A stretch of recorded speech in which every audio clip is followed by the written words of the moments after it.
الحمد لله نحمده ونستعينه ونستغفره ونعوذ بالله من شرور أنفسنا ومن سيئات أعمالنا من يهده الله فلا مضل له ومن يضلل فلا هادي له وأشهد أن لا إله إلا الله وحده لا شريك له وأشهد أن محمدا عبده ورسوله أما بعد فإن خير الحديث كتاب الله وخير الهدي هدي محمد صلى الله عليه وعلى آله وسلم وشر الأمور محدثاتها وكل محدثة بدعة وكل بدعة ضلالة وكل ضلالة في النار.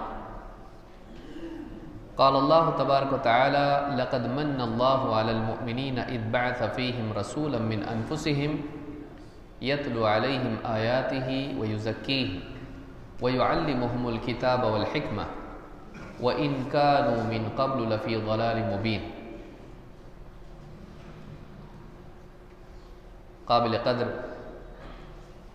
شیخ محترم فضیلۃ الشیخ رضا اللہ عبد الکریم المدنی حفظہ اللہ، مجلس میں موجود موقر اہل علم، میرے محترم دینی بھائیوں اور قابل احترام ماں اور بہنوں، ایک انسان کی نجات کے لیے، کامیابی کے لیے لازمی شرط یہ ہے کہ وہ اللہ تعالیٰ کی طرف سے آئی ہوئی رہنمائی کے تابع ہو جائے۔ محمد عربی صلی اللہ علیہ وسلم جس دین کو لے کر آئے، جو احکامات لے کر آئے، اس کی زندگی میں اس دین کی تابعداری ہو، رسول کے طریقے کی اتباع ہو، رسول اکرم صلی اللہ علیہ وسلم کے فرامین کی فرما برداری۔ اللہ تعالیٰ نے فرمایا وَإِن تُطِيعُوهُ تَهْتَدُوا، اگر تم اس رسول کی فرما برداری کرو گے تو تم ہدایت یافتہ ہو۔ معلوم ہوا کہ رسول اکرم صلی اللہ علیہ وسلم کی تعلیمات کو قبول کیے بغیر اور آپ کے لائے ہوئے دین کو اپنائے بغیر، آپ کے احکام قبول کیے بغیر، ان کی تعمیل کے بغیر ایک انسان ہدایت یافتہ قرار نہیں پا سکتا۔ رسول اکرم صلی اللہ علیہ وسلم جو دین لے کر آئے، جو ہدایت اور جو علم آپ لے کر آئے، اس سے استفادہ کرنے والا، اس کو حاصل کرنے والا، اس کو سیکھ کر اپنے لیے ایمان و عمل کی بنیاد بنانے والا سب سے پہلا طبقہ صحابہ کا تھا۔ اللہ کے رسول صلی اللہ علیہ وسلم نے جب دین کی دعوت دی تو سب سے پہلے اس دین کو قبول کرنے والے صحابہ کرام تھے۔ انہوں نے آپ کی تعلیم قبول کی، آپ کی باتوں پر یقین کیا، ایمان لائے، آپ کے حکموں کو پورا کیا، آپ کی منع کی ہوئی چیزوں سے بچے، اور جو بھی عبادات کی اللہ کے رسول صلی اللہ علیہ وسلم کی سنتوں کے مطابق کی۔ صحابہ اللہ کے نبی صلی اللہ علیہ وسلم کی رہنمائی میں، آپ کی نگرانی میں پروان چڑھے۔ وہ دین جو اللہ کا دین ہے ان کی زندگی میں تھا، اور مزید یہ کہ وہ آپ کے سامنے عمل کرتے تھے۔ نبی صلی اللہ علیہ وسلم نے اللہ تعالیٰ نے آپ کو جو دین دیا، آپ نے خود اپنی نگرانی میں وہ صحابہ کو سکھایا، اور انہوں نے عمل کیا اور ایک اچھا معاشرہ بنا۔ قیامت تک کے لیے یہی دین، یہی طریقہ نجات کا راستہ ہے۔ اللہ تعالیٰ قرآن کریم میں فرماتا ہے لَقَدْ مَنَّ اللَّهُ عَلَى الْمُؤْمِنِينَ إِذْ بَعَثَ فِيهِمْ رَسُولًا مِّنْ أَنفُسِهِمْ يَتْلُو عَلَيْهِمْ آيَاتِهِ وَيُزَكِّيهِمْ وَيُعَلِّمُهُمُ الْكِتَابَ وَالْحِكْمَةَ وَإِنْ كَانُوا مِنْ قَبْلُ لَفِي ضَلَالٍ مُبِينٍ۔ اللہ تعالیٰ نے بہت بڑا احسان کیا اہل ایمان پر جب ان کے درمیان انہی میں سے ایک رسول بھیجا جو انہیں اللہ کی آیتیں پڑھ کے سناتا ہے اور ان کا تزکیہ کرتا ہے اور انہیں کتاب و حکمت کی تعلیم دیتا ہے۔ حالانکہ اس سے پہلے ان کا حال یہ تھا کی کھلی گمراہی میں پڑے ہوئے تھے۔ جو طبقہ اسلام سے پہلے کھلی گمراہی میں پڑا ہوا تھا، اللہ رب العالمین نے خود ان کے ایمان کی ہدایت کی دلیل دی اور ان کے بارے میں بتایا کہ یہ اس امت کے سارے لوگوں میں سب سے بہترین لوگ ہیں۔ ان کے ایمان کو بنیاد بنایا، ان کے منہج کی پیروی کو اللہ کی رضا کا ذریعہ بنایا۔ آج کی اس گفتگو میں ایک خاص فتنہ جو اس دور میں اٹھا ہے اور آگے بھی اس کے نقصان دینے والے اثرات سامنے آئیں گے اور آ رہے ہیں، کئی فتنے ہیں، ان سارے فتنوں کے بارے میں گفتگو کرنا ایک وقت زیادہ اس کے لیے لگ سکتا ہے۔ شیطان کا فتنہ، نفس کا فتنہ، مال کا فتنہ، عورت کا فتنہ، گمراہ کرنے والے غلط رہنما ان کا فتنہ، اسلام کے مخالفین کا فتنہ، اور اسی طرح سے اور بہت سارے فتنے ہیں جو ایک انسان کو اپنی لپیٹ میں لے لیتے ہیں اور وہ گمراہی کی طرف چلا جاتا ہے۔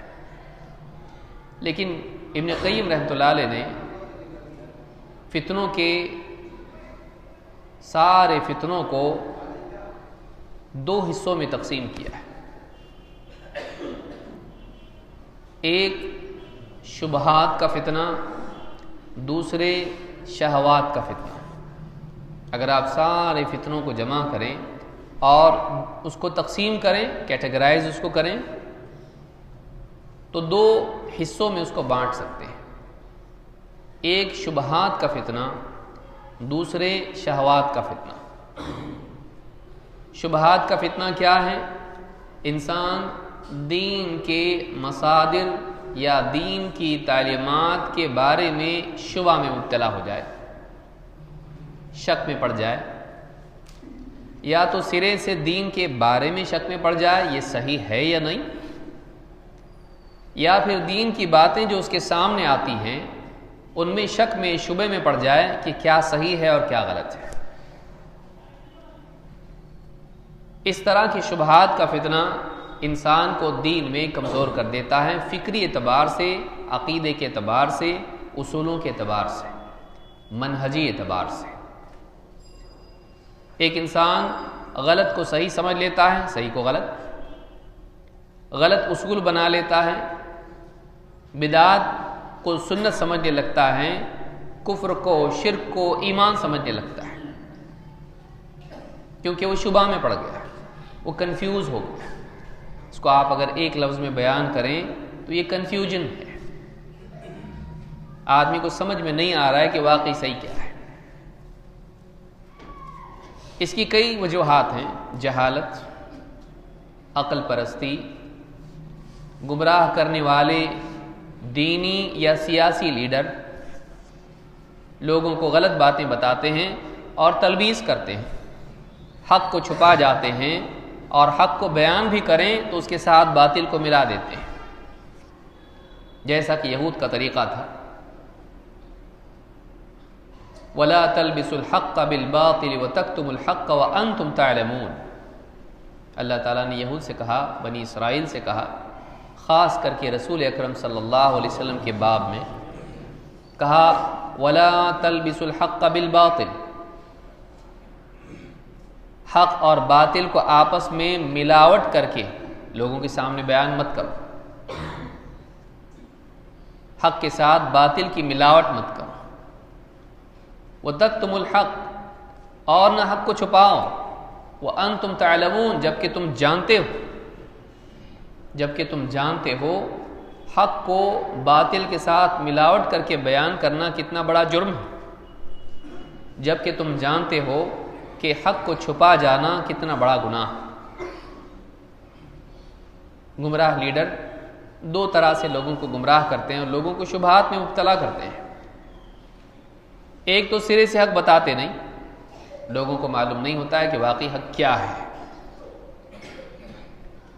اور لوگ گمراہی میں پڑے رہتے ہیں، غلط کو صحیح سمجھتے رہتے ہیں، رسم و رواج کو دین سمجھنے لگتے ہیں، اور عقل کی اپج جو بھی دل میں آیا اس کو عقیدہ بنا لیا۔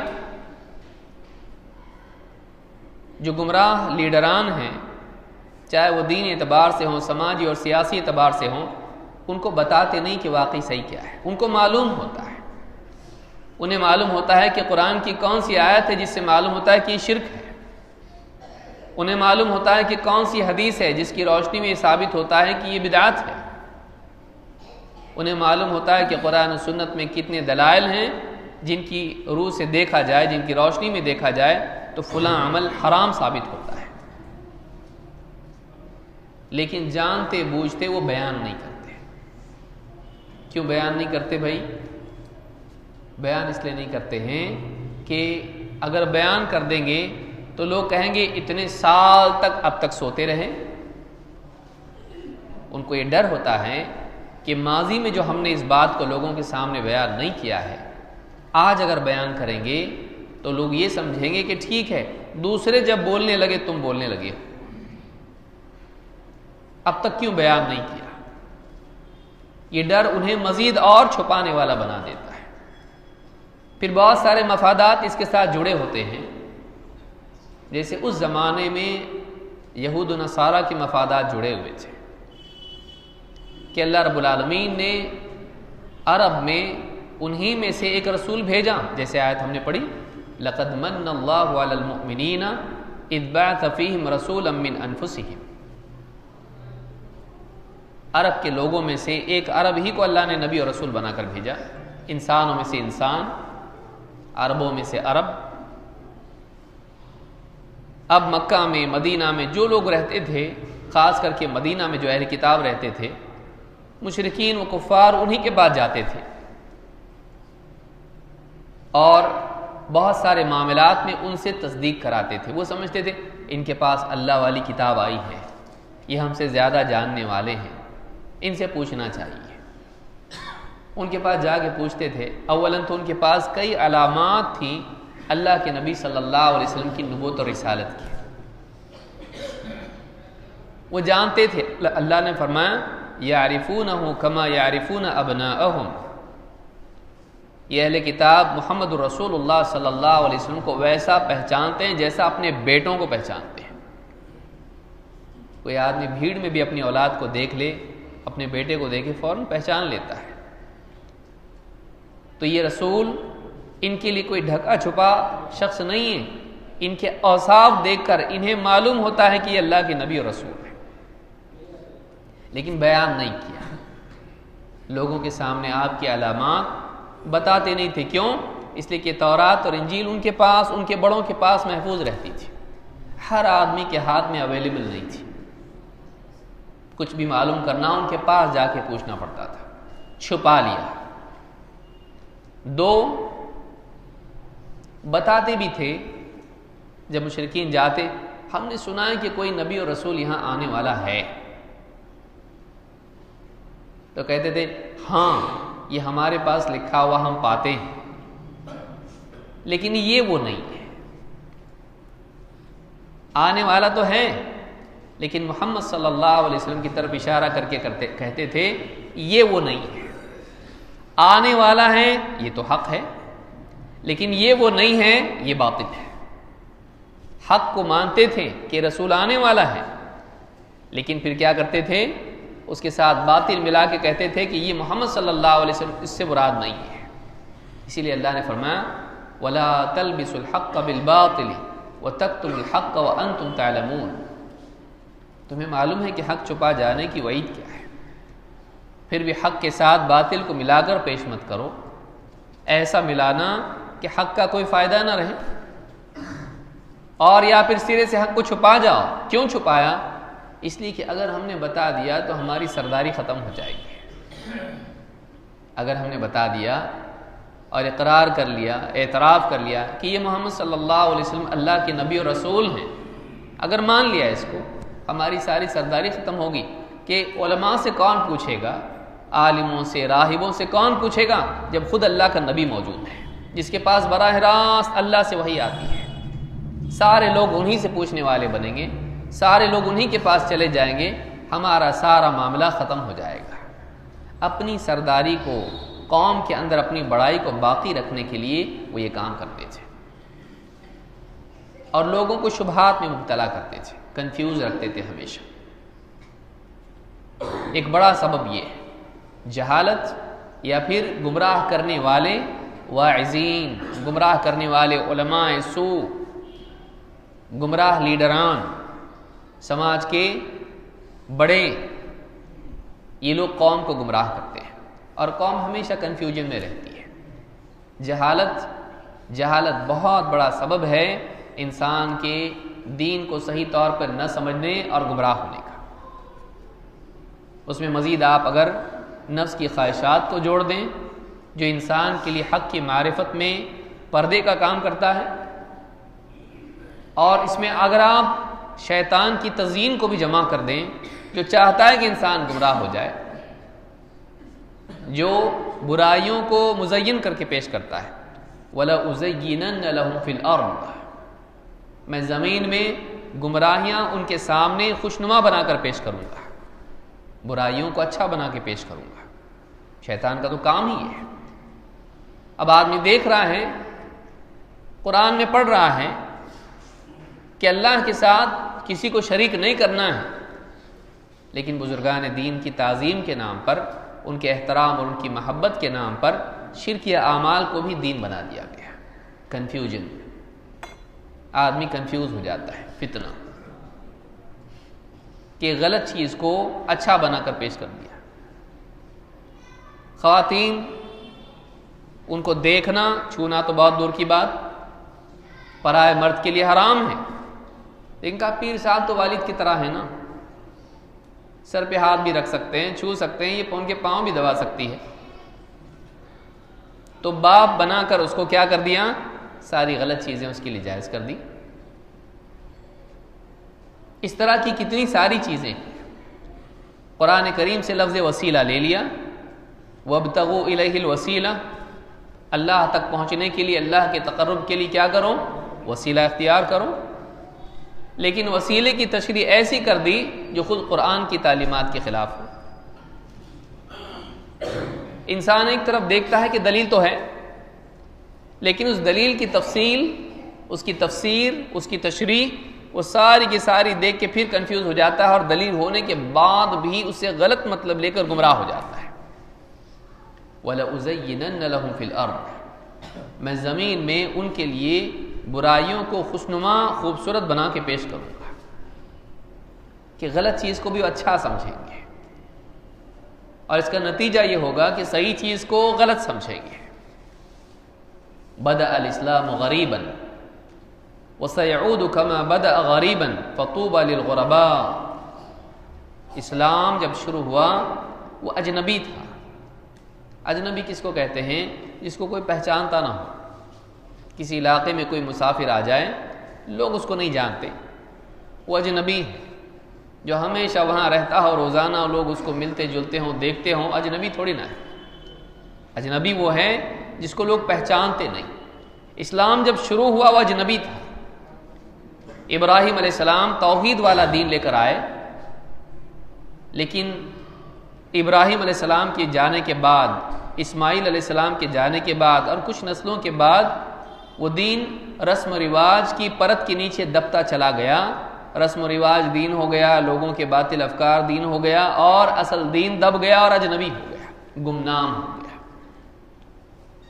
اسی دین کو لے کر خود رسول اکرم صلی اللہ علیہ وسلم جب تشریف لائے اور لوگوں کے سامنے وہ دین پیش کیا، تو لوگوں کے لیے وہ ایک اجنبی دین تھا، ایک غیر مانوس، نامانوس آواز تھی۔ اسی لیے جب آپ کی توحید کی دعوت، وہی توحید جو ابراہیم علیہ السلام پیش کیے تھے، رسول اکرم صلی اللہ علیہ وسلم نے پیش کی، تو لوگوں نے کیا کہا، اجعل الآلہۃ الہا واحدا ان ھذا لشیء عجاب، سارے معبودوں کا ایک ہی معبود کر دیا اس نے، یہ تو بڑی عجیب چیز ہے۔ ان کے لیے ایک تعجب کی چیز تھی کہ اللہ کے سوا کوئی عبادت کے لائق نہیں، اللہ تک پہنچنے کے لیے اس طرح کے وسیلوں کی ضرورت نہیں کہ انہیں معبود بنا کر اللہ کا تقرب حاصل کیا جائے۔ اسلام میں اس کے لیے کوئی بنیاد نہیں کہ اللہ کے قرب کے لیے غیر اللہ کی عبادت کی جائے۔ کیونکہ ان کا طریقہ یہی تھا، والذین اتخذوا من دونہ اولیاء ما نعبدهم الا لیقربونا الی اللہ زلفی، جن لوگوں نے اللہ کے سوا اوروں کو کارساز بنا لیا ہے، ان کا کہنا یہ ہے کہ ہم تو ان کی عبادت صرف اس لیے کرتے ہیں کہ یہ ہمیں اللہ تعالیٰ کے کچھ اور قریب کریں، مقصود اللہ ہے یہ نہیں، منزل اللہ ہے، یہ تو بس وسیلے ہیں اللہ تک پہنچانے والے۔ وہ اللہ کو بڑا مانتے تھے، اللہ کو مقصود مانتے تھے، لیکن ان کے ذہن میں ایک شبہ یہ تھا، ایک غلط فہمی یہ تھی، ایک گمراہی ان کے دلوں میں یہ بیٹھی ہوئی تھی کہ اللہ تک ڈائریکٹ نہیں پہنچ سکتے ہیں، اللہ تک پہنچنے کے لیے یہ واسطے اور وسیلے ہیں، انہیں خوش کرو یہ اللہ تک پہنچا دیں گے۔ لیکن انہیں خوش کیسے کیا جائے؟ انہیں خوش کرنے کے لیے وہی عبادتی اعمال ان کے لیے کرنے چاہیے، ان کے نام کی نظر نیاز کرو، ان کے نام سے ذبح کرو، ان کو خوش کرو، ان کی قبروں پر جا کر سجدے کرو، اور اس طرح کے جو اعمال جو عبادتی اعمال ہیں ان کے لیے وہ اعمال کرو، یہ خوش ہو جائیں گے، اللہ کو خوش کر دیں گے، کیونکہ ہم گناہگار ہیں، پاپی ہیں، اللہ تک نہیں پہنچ سکتے۔ تو ایک بہت بڑا مسئلہ انسانیت کا یہ رہا ہے کہ وہ دین کا صحیح تصور ان کو نہیں، دین کو صحیح طور پر سمجھ نہیں پاتے، اور اللہ کے نبی صلی اللہ علیہ وسلم نے کہا کہ بعد میں ایسا ہوگا۔ نبی اکرم صلی اللہ علیہ وسلم نے جب توحید کی دعوت دی تو اس زمانے کے لوگوں نے کیا کیا؟ کہا یہ تو بڑی عجیب بات ہے، یہ کہاں سے لائے نیا؟ نیا بعض اوقات حقیقتاً ہوتا ہے، بعض اوقات نسبتاً ہوتا ہے، ان کی نسبت سے وہ نیا تھا، لیکن اگر اور پیچھے جائیں تو ابراہیم علیہ السلام کے اعتبار سے وہ نیا نہیں تھا، انبیاء کی تاریخ دیکھی جائے تو یہ دعوت نئی نہیں تھی، لیکن علاقائی اعتبار سے، زمانی اعتبار سے وہ چیز نہیں تھی۔ بھائی بہت پرانا کوئی فیشن ہو، پرانی کوئی گاڑی لے کر نکلے آج تو لوگ کہیں گے نئی گاڑی آئی ہے، لیکن جو بوڑھے ہیں وہ جانتے بھائی ہمارے زمانے میں دیکھ چکے ہیں ہم لوگ، یہ پرانا ہے، نیا نہیں ہے۔ تم لوگوں کی نسبت سے، نوجوانوں کی نسبت سے نیا ہے، لیکن یہ چیز ہم اپنے دور میں بھی دیکھ چکے ہیں، یہ پرانا ہے، نیا نہیں ہے، کیونکہ انہوں نے اس کو نہیں دیکھا ہے، ان کو نیا لگتا ہے، جنہوں نے اس کو دیکھا ان کے لیے پرانا ہے۔ تو سچا دین، توحید والا دین سماج کی رسم و رواج کی پرت کے نیچے اس طرح سے چھپ گیا تھا کہ رسول اکرم صلی اللہ علیہ وسلم جب وہ دین لے کر آئے تو لوگوں کو نیا لگا، وہی جو ابراہیم علیہ السلام کی تعلیمات تھی، جن کا وہ دعویٰ کرتے تھے کہ ہم اسی دین پر ہیں، اتنا بدل چکا تھا، وہ دین اتنا بگاڑ دیا گیا تھا کہ واقعی اسی دین کو پیش کیا گیا تو لوگ پہچان نہیں پائے۔ آپ نے فرمایا بعد میں بھی ایسا ہونے والا ہے، بعد کے دور میں بھی ایسا ہی ہوگا۔ رسول اکرم صلی اللہ علیہ وسلم کے بعد سماج میں بگاڑ آتے آتے آتے انسانی تشریحات ایک کے اوپر ایک پرت، پھر سماج میں اس کا تعامل، لوگوں کا عمل اسی پر چلنا، اور ایک بھیڑ کا اس پر جانا۔ انسان بھیڑ دیکھ کے چلتا ہے اور کسی بڑے کو دیکھ کے چلتا ہے، بڑا بھی اگر غلط بتایا اور بھیڑ بھی اس پر چلتی رہے تو آدمی کے لیے کوئی اور چارہ کار نہیں ہوتا ہے سوائے اس کے کہ وہ بھی اس بھیڑ کے ساتھ ہو جائے۔ انسان کے ذہن میں ہمیشہ یہ بات ہوتی ہے زیادہ لوگ صحیح ہوتے ہیں، تھوڑے لوگ غلط ہوتے ہیں، یہ بھی ایک شبہ ہے، شبہات کا فتنہ، قلت اور کثرت، اس کو اصول بنا لینا، حالانکہ یہ اصول اسلام میں نہیں ہے۔ وَإِن تُطِعْ أَكْثَرَ مَنْ فِي الْأَرْضِ يُضِلُّوكَ عَنْ سَبِيلِ اللَّهِ، اگر تو یہ اصول بنا لے کہ ہر معاملے میں کثرت کی پیروی کریں تو یہ لوگ تجھے اللہ کے راستے سے بھٹکا دیں گے۔ زیادہ ہمیشہ صحیح، تھوڑے ہمیشہ غلط، یہ قانون نہیں ہے، کبھی زیادہ صحیح ہوتے ہیں، کبھی تھوڑے صحیح ہوتے ہیں، اور عام طور سے دیکھنے میں آتا ہے کہ اکثر تھوڑے صحیح ہوتے ہیں۔ لہٰذا یہ قانون بنا لینا کہ میجورٹی ہمیشہ صحیح ہوتی ہے، یہ خود ایک شبہ ہے جس کی وجہ سے بہت سارے لوگ گمراہ ہو جاتے ہیں، یہ خود ایک فتنہ ہے۔ اہل باطل کی کثرت اہل حق کے لیے فتنہ ہو جاتی ہے۔ بہت سے کمزور ایمان والے دلیل کی قوت کی بجائے لوگوں کی کثرت کو دیکھ کر بھٹک جاتے ہیں، ساری بھیڑ تو یہاں جا رہی ہے اور آپ لوگ یہاں جا رہے ہیں. بھئی یہ دلیل ہے. اس دلیل کے مقابل اتنے سب پاگل ہیں کیا؟ اتنے سب دستار بندی کے ان کے پاس دلیل نہیں ہوگی کیا؟ وہ بھی تو قرآن پڑھتے پڑھاتے ہیں، وہ سب ایسا کہہ رہے ہیں اور آپ ایسا کر رہے ہو. تو آدمی کنفیوز ہو جاتا ہے. یہ بھی بہت بڑا فتنہ ہے، قلت اور کثرت. تو بعد کے دور میں ایسا ہوگا کہ دین واقعی جو حقیقی دین ہے، سچا دین ہے، وہ اجنبی بن کر رہ جائے گا.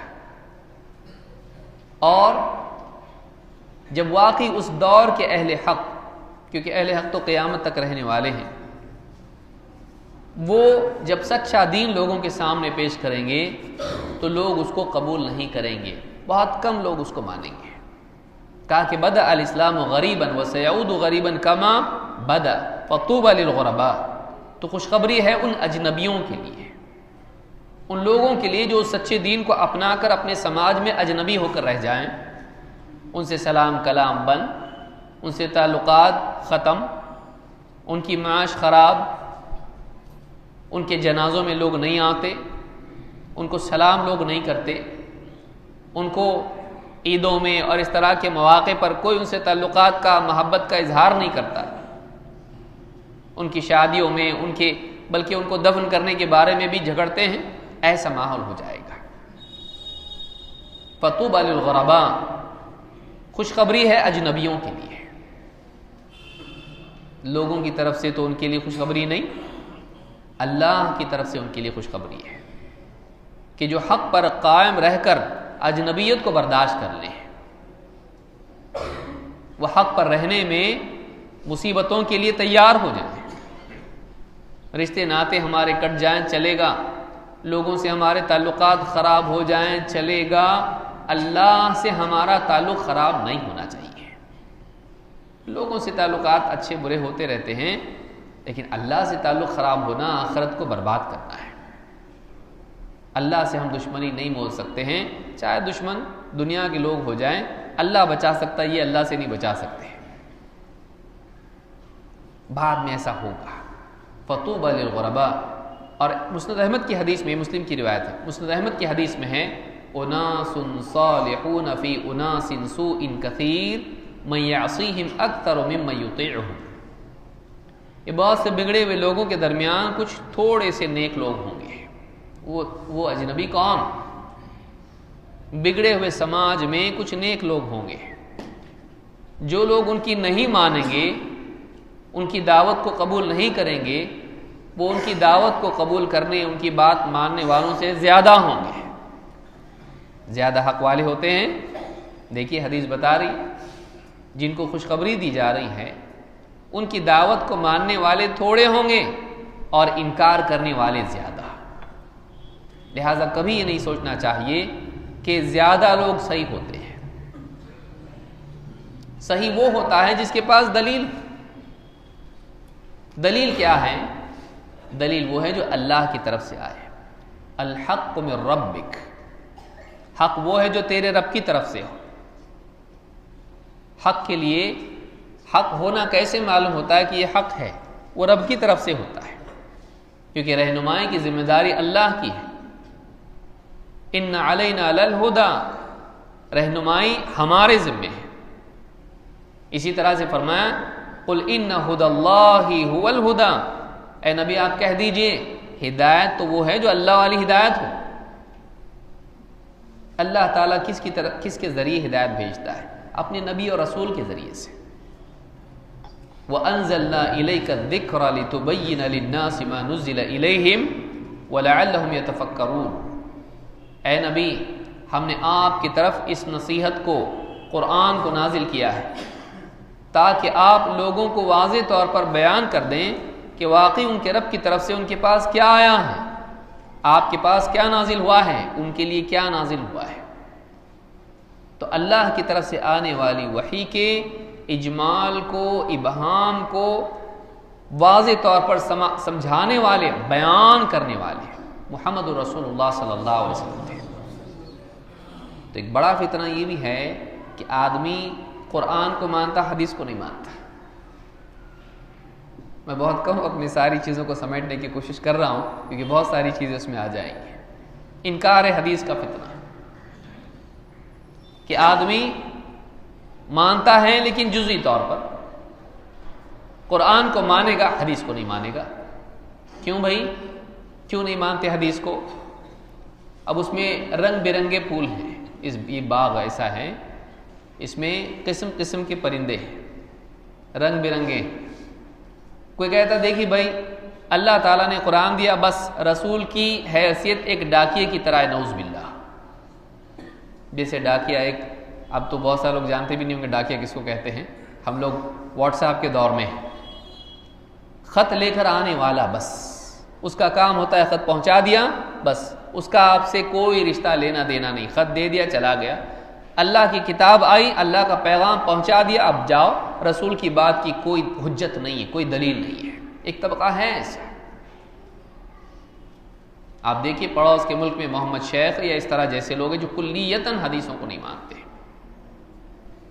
اور پھر اس کے بعد دروازہ کھل جاتا ہے کہ قرآن کو جیسا چاہے سمجھائیں، جیسا چاہے سمجھا دیں۔ ان کی تفسیر، وہ رسول کی تفسیر ماننے کے لیے تیار نہیں لیکن خود تفسیر کر رہے ہیں۔ اچھا قرآن کافی ہے کہ دلیل کیا ہے؟ وَلَقَدْ يَسَّرْنَا الْقُرْآنَ لِلذِّكْرِ فَهَلْ مِن مُدَّكِرٍ، ہم نے اس قرآن کو نصیحت کے لیے آسان کیا ہے، تو ہے کوئی نصیحت دینے والا؟ کہ قرآن آسان ہے۔ فَإِنَّمَا يَسَّرْنَاهُ بِلِسَانِكَ، ہم نے آپ کی زبان پر اس کو آسان کر دیا ہے، عربی میں، بِلِسَانٍ عَرَبِيٍّ مُبِينٍ، واضح عربی زبان میں قرآن ہے۔ اب کیا سمجھنے کی ضرورت ہے اس کو، کسی کے سمجھانے کی ضرورت ہے؟ تو بھائی آپ کیوں تفسیر کر رہے ہیں اپنے ماننے والوں کے سامنے؟ آپ کو رسول کی تفسیر تو نہیں چاہیے، اس لیے کہ قرآن آسان ہے تو سب کو قرآن کی کاپی تقسیم کر دیتے تھے عربی میں، ترجمہ کیوں کر رہے ہیں؟ آسان ہے نا، اور ترجمہ تو ترجمہ اس کے ساتھ میں تفسیر بھی کر رہے ہیں، تو جب رسول کے لیے ضروری نہیں تھا اور آپ کے لیے ضروری ہے کہ اپنے ماننے والوں کے لیے تفسیر کریں۔ آپ دیکھیں جتنے منکرین حدیث ہیں ان میں سے کسی نے بھی یہ نہیں کیا جنہوں نے کہا کہ قرآن کافی ہے، انہوں نے ہر ایک کو قرآن کا نسخہ دے دیا عربی میں، بس اب آپ اس کا جو مطلب لینا لو، قرآن آسان ہے۔ انہوں نے کیا کیا؟ قرآن کا ترجمہ بھی کیا، اس کی تفسیر بھی کی۔ یہ خاموش اعتراف ہے اس بات کا کہ بغیر سمجھائے نہیں سمجھتا۔ تو اللہ آج کے دور میں تو آپ کو دے دیا ذمہ داری اور رسول کو نہیں دیا جس پر قرآن نازل کیا۔ انکار حدیث کا فتنہ، کبھی یہ کہ رسول واقعی اس کی رسول کی حیثیت نہیں تھی کہ دین سمجھائیں، آپ کی بات حجت نہیں۔ کوئی یہ کہتا ہے کہ بس اس زمانے کے لیے تھے جیسے حاکم ہوتا ہے، بعد کے دور کے لیے نہیں۔ کوئی کہتا ہے کہ نہیں رسول کی بات دلیل ہے، لیکن بات یہ ہے کہ 200 سال بعد لکھی گئی نا حدیثیں، تو 200 سال بعد لکھا گیا، انسانوں نے لکھا، انسانوں نے جمع کیا، معلوم نہیں کیا اس میں کتنی ساری غلطیاں ہوں گی۔ تو اب ہم کیا کریں گے؟ اس میں صحیح غلط اتنا مکس ہو گیا ہے، اب اس کو سب کو رکھو بازو کو، بس قرآن کو لے کر چلو۔ کھانے پینے میں، دواؤں میں ایسا نہیں کرتا بھائی، مارکیٹ میں اتنی دوائیں ہیں، اس میں ملاوٹ بھی ہوتی ہے، دوائیں مت کھاؤ، تیل میں، گھی میں، دودھ میں، اور نہ جانے کتنی ساری چیزیں، ہر ایک میں ملاوٹ ہو رہی ہے، کھانا ہی چھوڑ دو، نہیں کرتا ایسا۔ اس میں کیا کرتا ہے؟ اعتماد والوں سے لیتا ہے۔ تو ہم کیا فارمولہ بتا رہے ہیں؟ محدثین نے کیا فارمولہ بتایا؟ حدیث میں ملاوٹ لوگوں نے کی تو کیا انہوں نے سرے سے حدیث کو ہی چھوڑ دیا؟ نہیں، انہوں نے یہ کیا کہ اب ہم دیکھیں گے، ہم حدیثوں کو کیا کریں گے؟ صرف معتبر لوگوں سے لیں گے، قابل اعتماد لوگوں سے، جن کا سلسلہ ملاقات کا، لینے کا، معاصرت کا پکا ہو، یقین ہو کہ ہاں انہوں نے ان سے لیا ہے اور قوی امکان ہے ان سے لینے کا، تبھی جا کر انہوں نے حدیثیں لی۔ اس سے بڑھ کے اور طریقہ کیا ہو سکتا ہے کسی خبر کو لینے کا؟ ایک بڑا فتنہ آج کے دور کا بھی اور مستقبل میں بھی آئے گا، اور خاص طور سے پڑھے لکھے حضرات میں آ جاتا ہے، خصوصاً جب انہیں حدیث میں بہت ساری باتیں اپنی خواہش کے خلاف محسوس ہونے لگتی ہیں، یا تو وہ ان سنتوں کو سماجی بنا دیتے ہیں، اس دور کی عربوں کی عادتوں میں شامل کر دیتے ہیں، جیسے غامدی صاحب کر دیے۔ داڑھی اس زمانے کا عربوں کا طریقہ تھا، بس نہ بھی رکھیں بس کافی ہے، کوئی مسئلہ نہیں، قرآن میں ہے داڑھی، قرآن میں داڑھی نہیں ہے، تو قرآن میں داڑھی ہے، داڑھی کا حکم نہیں ہے، صراحتاً اجمالاً ہے۔ بھئی موسیٰ علیہ السلام حضرت ہارون کی داڑھی پکڑ کے کھینچے نہیں تھے، تو انبیاء کو داڑھی ہوا کرتی تھی، اتنی کہ پکڑ کے کھینچی جا سکتی ہے، اتنی نہیں فرانس والی، غامدی والی نہیں، بلکہ ایسی کہ جو پکڑی جا سکتی، جس کو پکڑ کے گھسیٹا جا سکتا ہے، اتنی بڑی داڑھی ان کی ہوا کرتی تھی۔ اور رسول کا حکم ہے، اللہ نے خود فرمایا وَمَا آتَاكُمُ الرَّسُولُ فَخُذُوهُ وَمَا نَهَاكُمْ عَنْهُ فَانْتَهُوا، جو کچھ رسول تم کو دیں اسے لے لو، داڑھی کا حکم نہیں دیا، اس کو کیوں نہیں لیتے؟ اور واقعی کیا یہ اصول صحیح ہے کہ جو قرآن میں ہے وہی لیا جائے ورنہ نہیں؟ تو کیا ان سے نہیں کہا جا سکتا ہے کہ بھئی جب آپ مر جاؤ گے نا تو آپ کو ہم غسل نہیں دیں گے اور ہم آپ کو دفن نہیں کریں گے، کفن بھی نہیں دیں گے؟ کیوں؟ کیونکہ قرآن میں نہیں ہے۔ ثم اماتہ فاقبرہ، اللہ ہی آپ کو موت دینے والا، تو اللہ ہی آپ کو قبر میں ڈالے گا، ہم نہیں، کیونکہ قبر میں پہنچانے کی نسبت کیا ہے، کس کی طرف ہے؟ اللہ کی طرف۔ اور غسل کا اور کفن کا تو ذکر ہی نہیں ہے، تو نہ آپ کو غسل دیا جائے گا نہ کفن دیا جائے گا، صحیح ہے؟ اگر واقعی قرآن کو آدمی لے کے چلے تو پھر لے کے چلے، لیکن یہ بھی بزدلی ہوتی ہے کہ اپنی خواہش کے خلاف چیزیں ویسی حدیثیں رد کر دیتے ہیں عقل کی بنیاد پر، لیکن جس میں گھبراہٹ ہوتی ہے وہ لے لیتے ہیں حدیثیں کہ بھئی یہ تو زیادہ ہو گیا، تو حدیثیں لے لیتے ہیں۔ نہیں ٹھیک ہے، تعامل چلا آ رہا ہے لوگوں کا تو لے لیں گے۔ بہت ساری چیزوں میں منکرین حدیث نے بھی 5 نمازوں کو مانا، کہا نہیں بھئی لوگ پڑھتے آ رہے ہیں نا 5 نمازیں، تو ہم اس کو بھی لے لیں گے، جیسے چاہے منمانے اصول بنا لیے۔ پھر جب تعامل چلا آ رہا ہے 5 نمازوں کا، تو یہ تعامل کیوں نہیں دیکھتے کہ ہر دور میں مسلمان حدیث کو دلیل مانتے آئے ہیں؟ کیا یہ تعامل نہیں امت کا؟ ایک بڑا مسئلہ یہ ہے انکار حدیث۔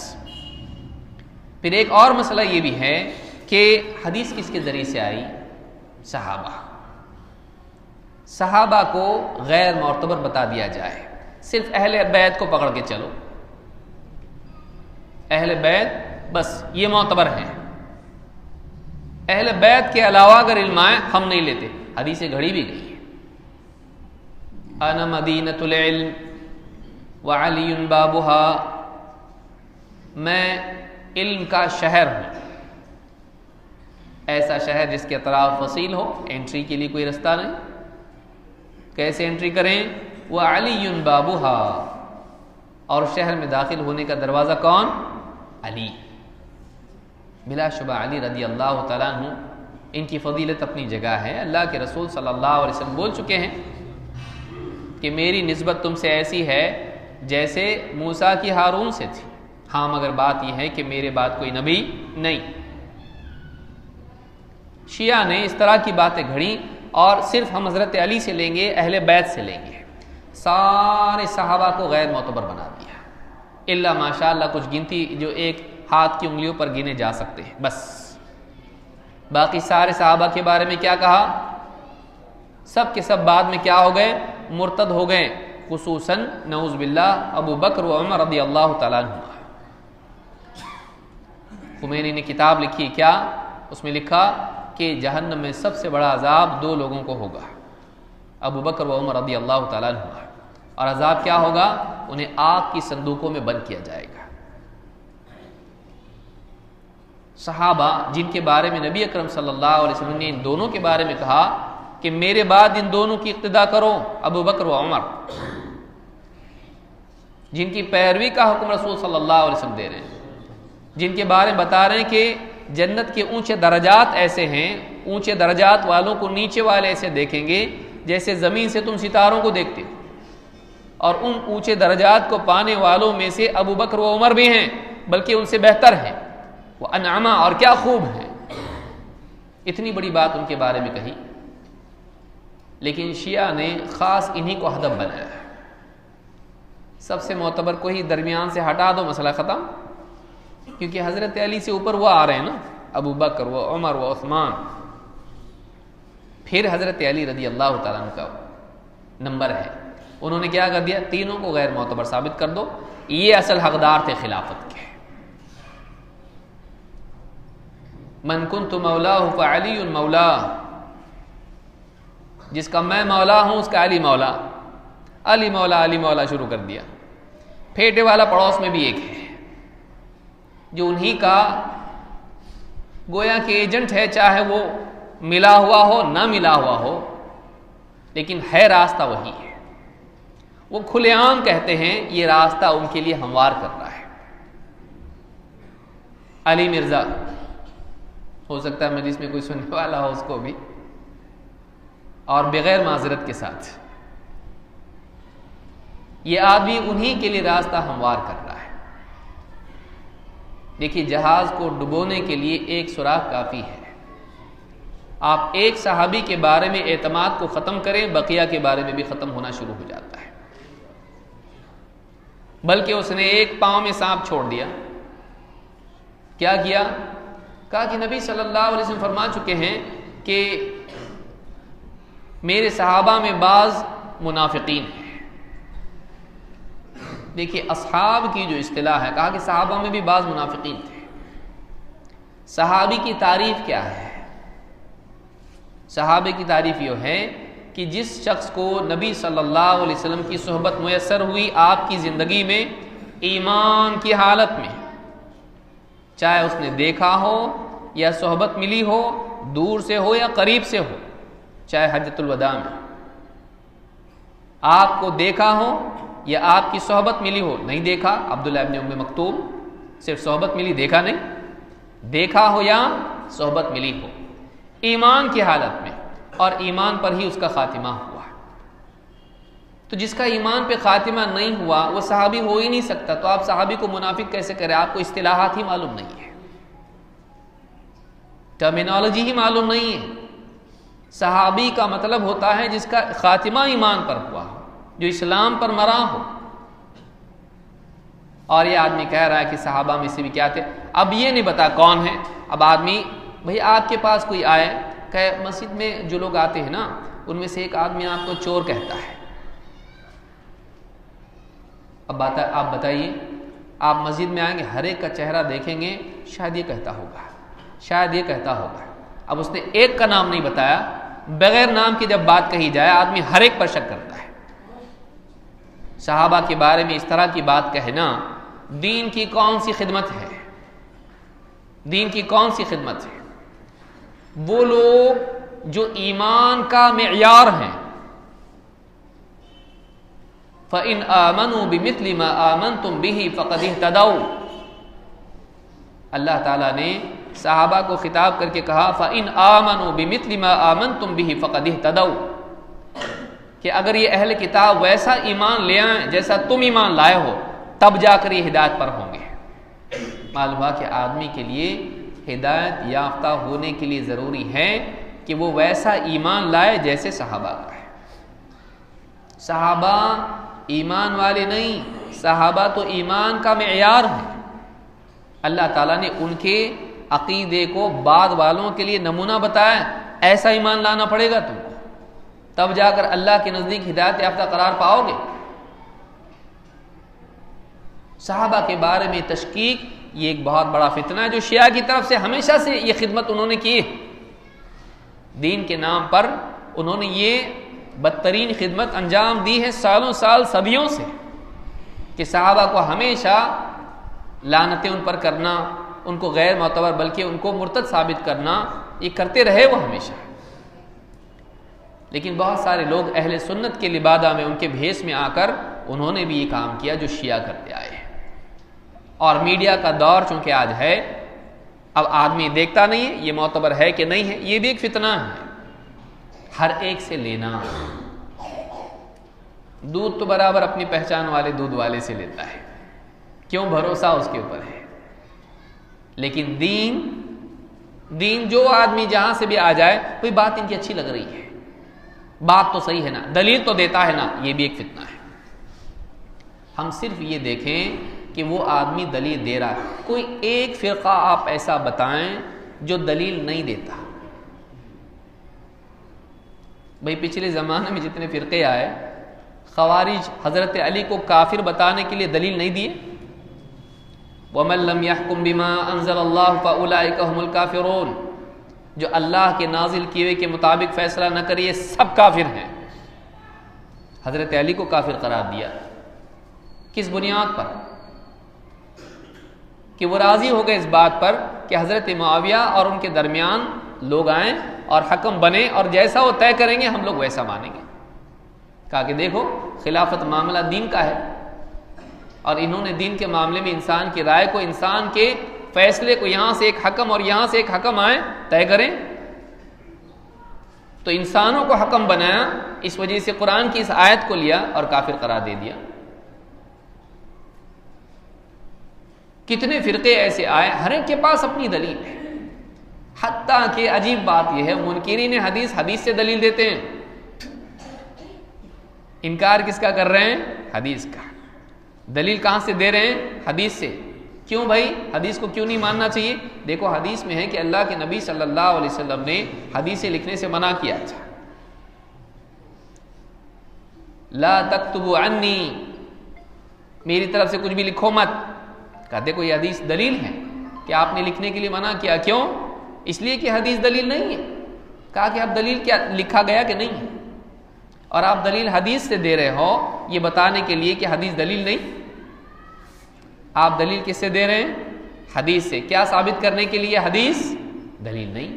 تو جو دلیل نہیں اس کو کاؤنٹر پروڈکٹیو ہے چیز، جو خود کر رہا ہے اس سے دوسروں کو منع کر رہا ہے۔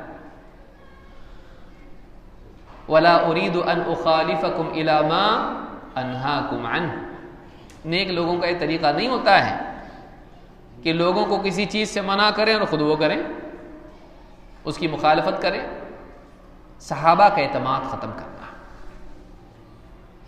یہ بھی اپنے آپ کو شیعہ تو نہیں کہتا ہے، لیکن کام بغیر تنخواہ کی انہی کا کر رہا ہے، کہ انہی کی بات کو قوت پہنچتی ہے اور وہ تعریف بھی کرتے ہیں۔ یہ بھی کیا کم خطرہ ہے کسی انسان کے گمراہ ہونے کی علامات میں سے، اس کی تعریف وہ لوگ بھی کرتے ہیں کہ اس نے اہل سنت کی ناک میں دم کر دیا، اور ہم سالوں سے صدیوں سے جو کہتے آئے، آج دیکھو تمہارا آدمی کہہ رہا ہے۔ صحابہ کا اعتماد ختم کرنا۔ صحابہ قابل اعتماد لوگ تھے، سارے کے سارے صحابہ، ان میں حضرت معاویہ رضی اللہ تعالیٰ عنہ بھی ہے، اور حضرت علی رضی اللہ تعالیٰ عنہ بلا شبہ ہیں چوتھے خلیفہ ہیں۔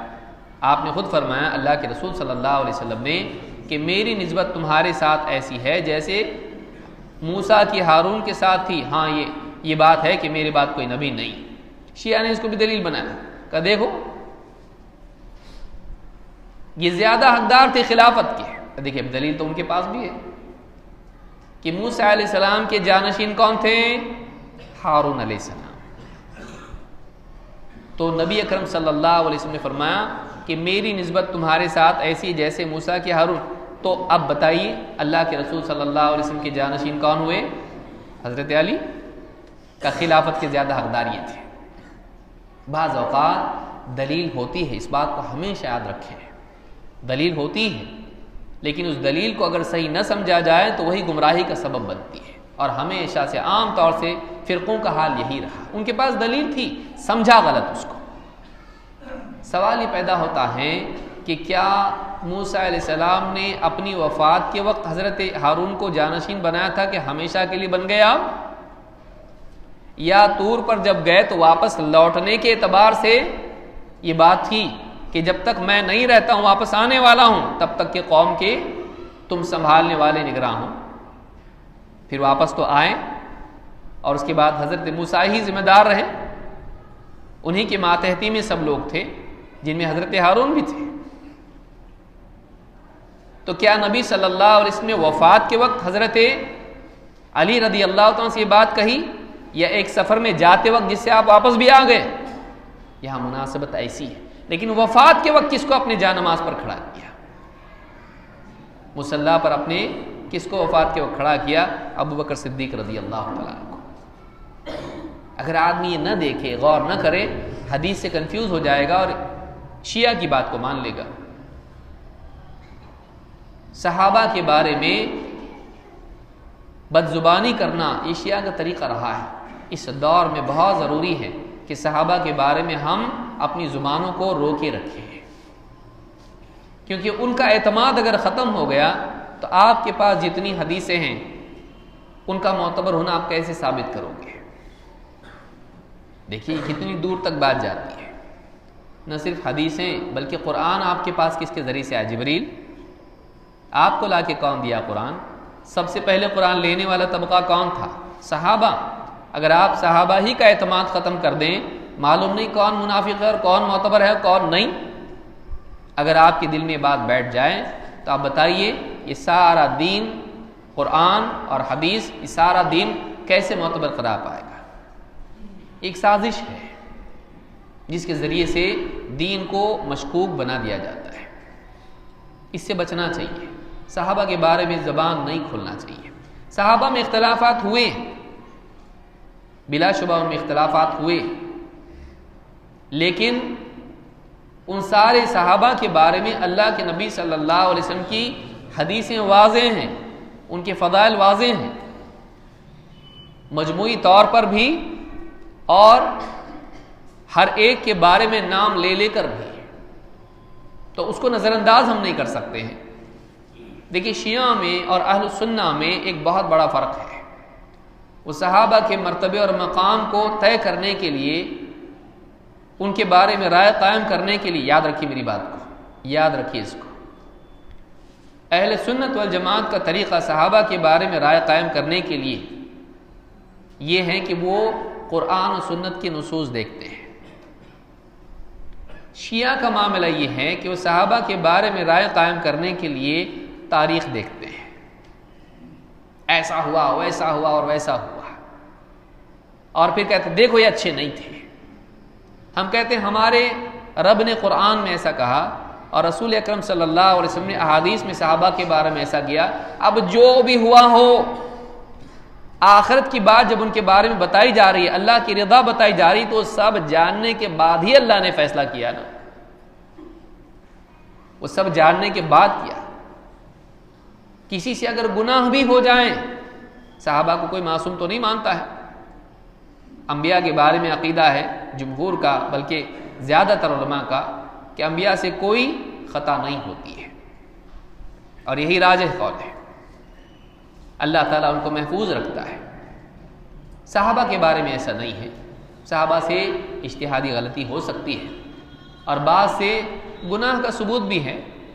اللہ کے نبی صلی اللہ علیہ وسلم کے زمانے میں ایک صاحب آئے شراب پیے ہوئے تھے، ایک صاحب آئے زنا کا ارتکاب ہوا، غامدیہ عورت، گناہ کا ارتکاب بعض سے ہوا، لیکن ان کی توبہ بھی ویسی زبردست تھی. بعض اوقات انسان گناہ کرتا ہے لیکن گناہ کے بعد توبہ ایسی کرتا ہے کہ گناہ سے پہلے جو اس کا مرتبہ تھا، توبہ کے بعد اس سے بھی اوپر چلا جاتا ہے. اسی لیے اس غامدیہ عورت کے بارے میں رسول اکرم صلی اللہ علیہ وسلم نے کیا کہا؟ جب کسی صحابی نے سخت بات کہی اس کے بارے میں تو کہا اس نے ایسی توبہ کی ہے کہ اگر اس کی توبہ کو مدینہ کے 70 گھروں پر تقسیم کر دیا جائے تو سب کی مغفرت ہو جائے. صحابہ کے بارے میں نہیں بولنا، یہ صرف ان کی شخصیت کے لیے مسئلہ پیدا کرنا نہیں ہے، یہ دین کے اعتماد کو ختم کرنے کی کوشش ہے. ایسے لوگوں کو نہیں سننا، ایسے لوگوں کو نہیں سننا جو صحابہ کے بارے میں بد زبانی کریں، ان کے بارے میں تشکیک پیدا کریں. کسی ایک صحابی کے بارے میں بھی نہیں، کسی ایک صحابی کے بارے میں بھی نہیں. فلاں صحابی کے بارے میں ممبر سے گالیاں بکواتے تھے اور فلاں صحابی کے بارے میں ممبر سے ان کے سب و شتم ہوتا تھا، اس کو لے کے خوب زیادہ، جبکہ وہی آدمی پھیٹے والا اللہ کے بارے میں گالی دے دی. نہیں، اللہ کے بارے میں کہا کہ جنت میں اللہ تعالیٰ تم کو کیا کرنے والا ہے؟ وہ تم کو منی خدا بنانے والا ہے. بتائیے کفریہ کلمہ نہیں ہے؟ اللہ کی شان میں گستاخی نہیں ہے؟ یہ وہی مشرکین کا عقیدہ نہیں؟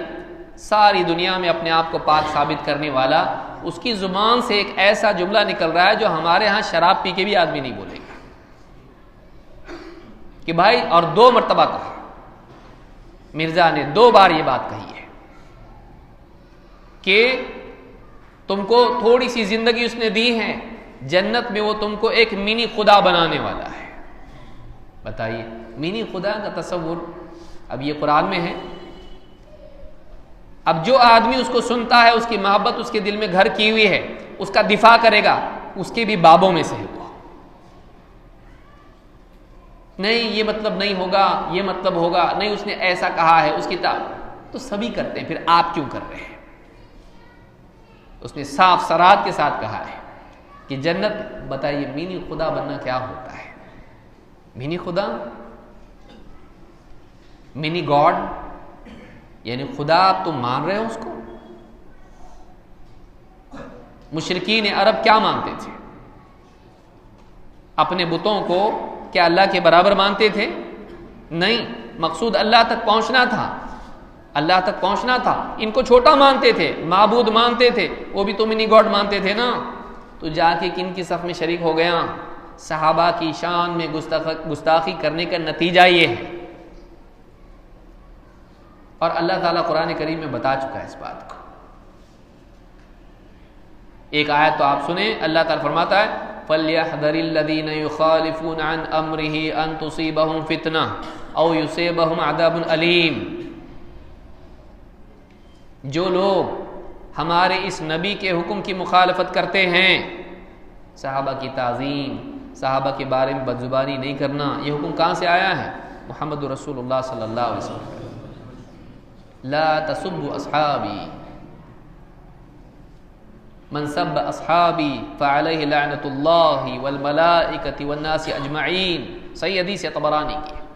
جو میرے صحابہ کو برا کہیں اس پر اللہ کی لعنت، فرشتوں کی لعنت، سارے لعنت کرنے والوں کی لعنت. فَلْيَحْذَرِ الَّذِينَ يُخَالِفُونَ عَنْ أَمْرِهِ أَن تُصِيبَهُمْ فِتْنَةٌ. جو لوگ اس رسول کے حکم کی خلاف ورزی کرتے ہیں، مخالفت کرتے ہیں، انہیں اس بات سے ڈرنا چاہیے کہ کہیں وہ فتنے میں مبتلا نہ ہو جائیں. او یصیبہم عذاب علیم، کہیں ایسا نہ ہو کہ ان پر دردناک عذاب آ جائیں. امام احمد بن حنبل کہتے ہیں فتنے سے مراد یہاں شرک ہے، کہ جو آدمی رسول اکرم صلی اللہ علیہ وسلم کے حکم کی خلاف ورزی یا مخالفت، من باب اولا بری ہے، مخالفت کرتا ہے، وہ شرک میں واقع ہوتا ہے. آپ دیکھیے صحابہ کو برا مت بولو، یہ بہت اہم چیز تھی.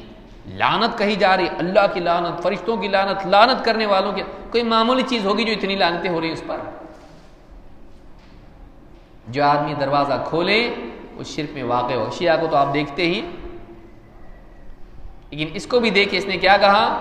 جنتیوں کو اللہ کیا بنا دے گا؟ مینی خدا. کیا یہ کفر نہیں ہے؟ کیا یہ شرک نہیں ہے کہ اللہ کے ساتھ منی گاڈز مانے جائیں؟ آدمی کہیں نہ کہیں جا کے غلطی کرتا ہے. وَمَن يُشَاقِقِ الرَّسُولَ مِن بَعْدِ مَا تَبَيَّنَ لَهُ الْهُدَى وَيَتَّبِعْ غَيْرَ سَبِيلِ الْمُؤْمِنِينَ نُوَلِّهِ مَا تَوَلَّى وَنُصْلِهِ جَهَنَّمَ وَسَاءَتْ مَصِيرًا. جو اس رسول کی مخالفت کرے جبکہ حق واضح ہو چکا ہے، ہدایت واضح ہونے کے بعد بھی رسول کی خلاف ورزی کرے، رسول کی مخالف جانب اپنائیں. وَيَتَّبِعْ غَيْرَ سَبِيلِ الْمُؤْمِنِينَ، اور مؤمنین کے راستے کو چھوڑ کے کوئی اور راستہ چلے. نُوَلِّهِ مَا تَوَلَّى وَنُصْلِهِ جَهَنَّمَ وَسَاءَتْ مَصِيرًا. جہاں وہ مڑا ہے ہم اس کو وہیں موڑ دیں گے اور جہنم میں پہنچا دیں گے، اور بہت برا ٹھکانہ ہے. ایک بڑا فتنہ یہ ہے. انکار حدیث ایک فتنہ ہے، اس سے پہلے ہم نے دیکھا شرک، پھر کثرت و قلت، شبہات کا فتنہ، اور پھر یہ ایک فتنہ ہے موجودہ دور کا کہ ہم رجال و نحن رجال. صاحب ابھی تو انسان تھے، اتنا گھٹا دیا جائے ان کو کہ ان کی دین میں اہمیت کو ہی ختم کر دیا جائے، عام انسانوں جیسا ان کے ساتھ معاملہ ہو. جبکہ رسول اکرم صلی اللہ علیہ وسلم کہہ چکے ہیں خیر الناس قرنی ثم الذین یلونہم ثم الذین یلونہم. سب سے بہترین وہ لوگ جو میرے دور کے ہیں، پھر اس کے بعد وہ جو ان سے کم درجے کے ہیں. لیکن سب سے بہترین لوگ کون؟ آپ کے دور کے لوگ. عام لوگوں کی طرح وہ نہیں ہیں، وہ بعد والوں کے لیے اسوہ اور نمونہ ہیں اجتماعی طور پر. اسی لیے اللہ نے ان کی سبیل کی پیروی کو نجات کا راستہ بتایا اور ان کی سبیل کو چھوڑ کر چلنے کو ہلاکت بتایا. خود اللہ کے رسول صلی اللہ علیہ وسلم سے پوچھا گیا تو آپ نے کیا کہا؟ وَتَفْتَرِقُ أُمَّتِي عَلَى 73 مِلَّةٍ كُلُّهُمْ فِي النَّارِ إِلَّا مِلَّةً وَاحِدَةً، میری امت 73 فرقوں میں بٹ جائے گی، سب کے سب جہنم میں جائیں گے سوائے ایک کے۔ قالوا ومن هي یا رسول اللہ، پوچھا کہ اللہ کے رسول وہ ایک کون ہوں گے؟ قال ما انا علیہ واصحابی، وہ جو اس دین پر، اس منہج پر، اس راستے پر ہوں گے جس پر میرے صحابہ ہیں۔ آپ نے صحابہ کو اپنے سے کاٹا نہیں، اپنے ساتھ جوڑ کے دیکھا۔ ایک اور فتنہ یہ ہے کہ آدمی دین کو سمجھے اپنی عقل سے، میرے پاس قرآن ہے، میرے پاس حدیث ہے، میں نے پورا سیٹ اٹھا کے لایا ہوں، اب میں بس اس کے حساب سے چلوں گا۔ اس کو دیکھنے کی ضرورت نہیں کہ سلف کا منہج کیا ہے، سلف نے کیسے عمل کیا، سلف اس سے کیسے سمجھتے تھے۔ والسابقون الاولون من المہاجرین والانصار والذین اتبعوهم بإحسان رضی اللہ عنہم ورضوا عنہ۔ اللہ کی رضا کس میں ہے؟ والسابقون الاولون، وہ پہلے پہل سبقت لے جانے والے، من المہاجرین والانصار، مہاجر بھی اور انصار بھی۔ بعض علماء نے کہا یہاں من جو ہے یہ جنس کے لیے ہے، تبعیض کے لیے نہیں ہے۔ ویسے ہی جیسے اللہ نے فرمایا وَاجْتَنِبُوا الرِّجْسَ مِنَ الْأَوْثَانِ، یہاں پر من جو ہے یہ تبعیض کے لیے نہیں ہے، یہ جنس کے طور پر ہے۔ اوثان سے ہی بچو، بعض اوثان سے بچو ہے نہیں، بتوں سے، تھوڑے بتوں سے بچو، باقی سے نہیں چلے گا، سارے بتوں سے بچنا ہے۔ کبھی من اس طرح سے بھی آتا ہے وعد اللہ الذین آمنوا وعملوا الصالحات منکم، یہاں من جو ہے یہ تبعیض کے لیے نہیں ہے، جنس کے لیے ہے۔ یہاں بھی آپ دیکھیے والسابقون الاولون من المہاجرین والانصار والذین اتبعوهم بإحسان، وہ پہلے پہل سبقت لے جانے والے مہاجر و انصار، دین قبول کرنے میں جلدی جنہوں نے کی، تاخیر نہیں کی ہے، جو پہلے دور میں ایمان لے آئے۔ والذین اتبعوهم بإحسان، اور جنہوں نے بہترین طور پر ان کی پیروی کی، اخلاص کے ساتھ، بھلائی کے ساتھ، احسان کے ساتھ، بہترین طور پر ان کی اتباع کی۔ بعد میں آنے والے کون؟ پھر قیامت تک کے سارے لوگ اس میں آ گئے، حد بندی نہیں کی۔ رضی اللہ عنہم ورضوا عنہ، اللہ ان سے راضی، وہ اللہ سے راضی ہے۔ اللہ تعالیٰ کی رضا ان کو نصیب ہوگی، اور اللہ تعالیٰ ان سے راضی، ان کے اعمال سے، ان کے ایمان سے راضی، اور آخرت میں اللہ رب العالمین انہیں ایسا انعام دے گا کہ وہ راضی ہو جائیں گے۔ رضی اللہ عنہم ورضوا عنہ، اللہ کی رضا ہے صحابہ کے منہج کی پیروی میں۔ والذین اتبعوهم بإحسان، جنہوں نے بہترین طور پر ان کی پیروی کی۔ لہٰذا دین کو سمجھنا اگر ہے، قرآن و سنت کو سمجھنا اگر ہے، یہ دیکھنا بھی ضروری ہے کہ صحابہ کا موقف اس میں کیا تھا، اور پھر وہ لوگ جو صحابہ کے نقش قدم پر چلتے آئے اب تک، ان کا موقف کیا رہا مجموعی طور پر۔ ہم کو ہٹ کے نیا راستہ اپنانا نہیں ہے، قرآن و سنت کو سمجھنا ہے، لیکن سلف کے فہم کے مطابق، یہ نہیں کہ نیا کچھ ہم نئے دور میں نئی تحقیق لے کر آئیں، آج تک کسی بھی عالم نے نہیں کہا۔ اس طرح کی باتیں بہت سارے جدید ذہن کے لوگ پیش کرتے ہیں کہ بھائی یہ تو کسی بھی عالم نے نہیں کہا، دیکھو ہم کو ملا قرآن میں، اور پیش کر دیا لوگوں کے سامنے۔ نہیں، ہم کو اسی فہم کو لے کر چلنا ہے جو ہم سے پہلے، کیونکہ یہ ٹیکنالوجی نہیں کہ ہر دن نیا کچھ آئے تو اس کو لے لو۔ ٹیکنالوجی میں جہل سے شروع ہو کے کمال کی طرف انسان جاتا ہے، لیکن اللہ رب العالمین نے دین دے دیا، کامل دے دیا، اب اس میں اپ ڈیٹ نہیں ہوگا، اپ گریڈ نہیں ہوگا، جو ہے وہی پرفیکٹ تھا، وقت کے ساتھ ساتھ اس کو پرفیکٹ نہیں بنایا جائے گا۔ اللہ نے دے دیا پہلے دن، وہی پرفیکٹ ہے۔ الیوم اکملت لکم دینکم، آج میں نے تمہارے دین کو تمہارے لیے کامل کر دیا۔ جو محمد عربی صلی اللہ علیہ وسلم کی زندگی میں جو دین دے دیا گیا وہ کامل ہے، اس میں اب اضافے کی ضرورت نہیں ہے، ترمیمات کی ضرورت نہیں ہے، تبدیلی کی ضرورت نہیں ہے، اس میں کچھ ابھی چینج کرنے کی ضرورت نہیں ہے۔ تو یہ سارے فتنے ہیں، اس کے علاوہ بھی بہت سارے فتنے ہیں جو نفس کے فتنے اور وہ شہوات کے فتنے ہیں۔ مال و دولت کے پیچھے دوڑنا، دین کو چھوڑ دینا، عورت کے پیچھے دوڑنا، اور شریعت کی پامالی کا اہتمام کرنا، یا اسی طرح سے اور بہت ساری چیزیں ہیں۔ یہ سارے فتنے جو ہیں یہ شہوات کے فتنے ہیں۔ اللہ رب العالمین سے دعا ہے کہ ہم سب کو گمراہی سے بچائیں اور ان تمام فتنوں میں ہم کو دین پر جمے رہنے کی توفیق دے، اور ایسے تمام فتنہ پھیلانے والوں سے ہم کو دور رہنے کی توفیق